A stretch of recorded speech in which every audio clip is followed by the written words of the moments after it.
From all over the world, young researchers came together to discuss and further the meaning of public engagement and collaborative research culture. The collaborative research culture allows a very powerful space for people to cross boundaries between disciplines. To encourage people to work together. It is about creating a safe space where researchers, stakeholders, and key audiences can meet. Importantly, it means cultivating an open and honest environment when you're free to express your ideas without fear or judgment. Not only being able to explain or express your ideas, but also to actively listen. It sounds easy, but it's actually more complicated than it looks. Science has its own language that sometimes does not translate to the general public. More specifically, I think collaborative research should take a participatory approach, where researchers work with our subjects and find meaning in data together, allowing researchers to pass the mic to their subjects rather than speaking over the research subjects. In whatever research setting, we should make a conscious effort to ensure that the participants, the public, are involved, not just in the dissemination, but actually from the conception, design, and also right through the conduct of research and its dissemination. Capable of realizing that diversity can make research meaningful and richer even when it can mean more time or efforts on what you're working on. If we're going to tackle more complex questions or understand subtler phenomena, we need to do it together. And that's what they did for 1 week at the Collaborative Futures Academy, or CFA for short. The online masterclass helped them in pushing the boundaries of how to engage. Creativity played a big part in exploring challenges and questions. I want you to find a household object close to hand that you can use. Now, I will explain more again in a minute. We're going to follow the process of pause, reflect, and engage for this session. Now, unfortunately, outside the house are a load of zombies. You can only use your household objects to defend yourselves.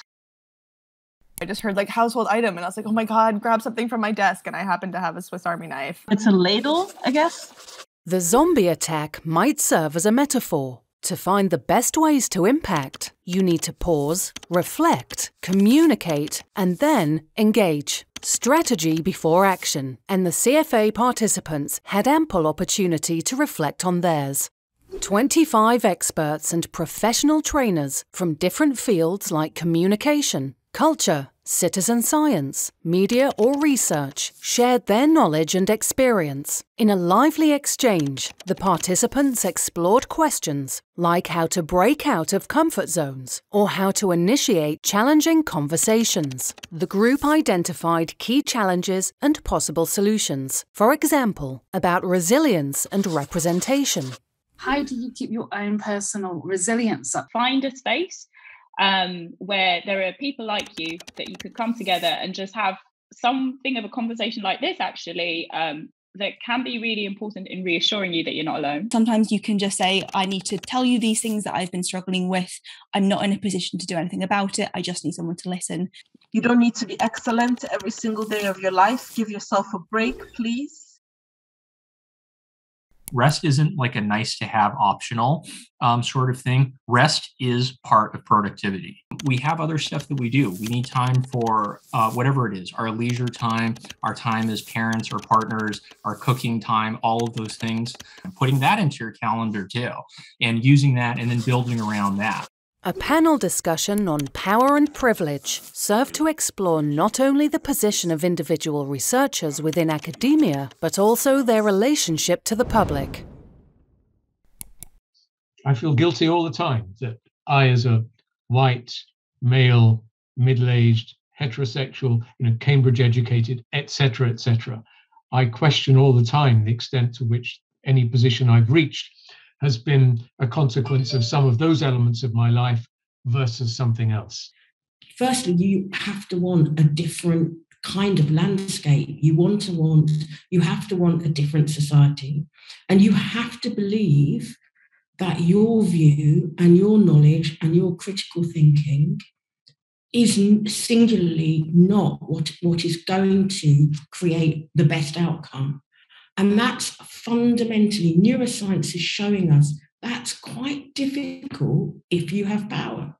Try and find ways in which we can build our own empathy, and which we can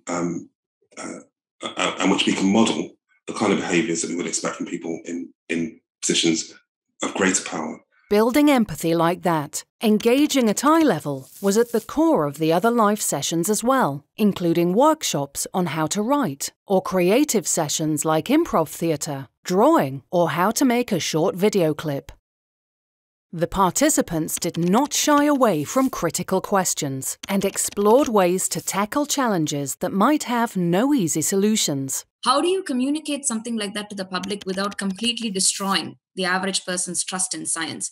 All I can do as a responsible science communicator is to be honest about flaws in models. There's a saturation of information, there's so much out there, and how are we getting their attention? So by making it really specific to them and so that they care and they are part of it. For me, the kind of core of it, in a sense, that the kind of engagement process starts with listening. I think it is very reassuring if you really do a stakeholder brainstorming. What stands out is the power of the stories.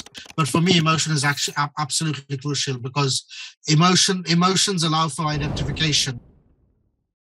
I've learned really that effective public engagement is about creating, curating places, literal or metaphorical, for exchange and dialogue.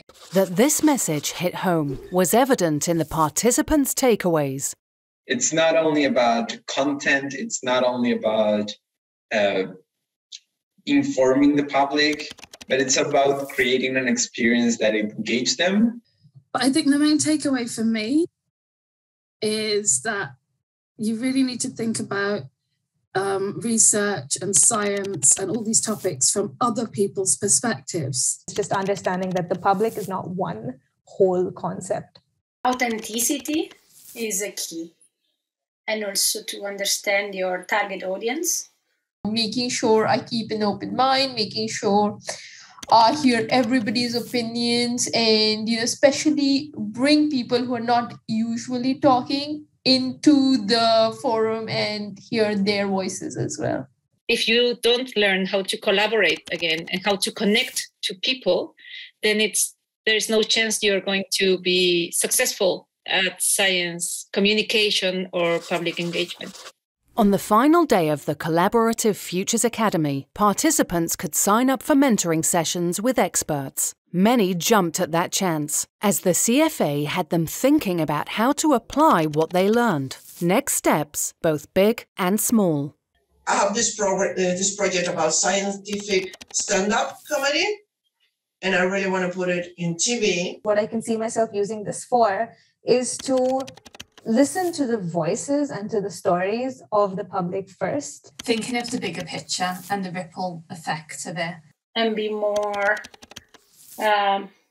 active. I like to kind of engage people more playful through art engagements. To develop things that are more inclusive. Design a program to encourage more children. So I'm going to share some of the information with my colleagues. And obviously I want to continue the conversation with the fantastic people I've connected with. The participants made sure to be able to keep the conversation going by creating a Slack channel for the class of 2021. One more confident sign that the Collaborative Futures Academy had a lasting impact.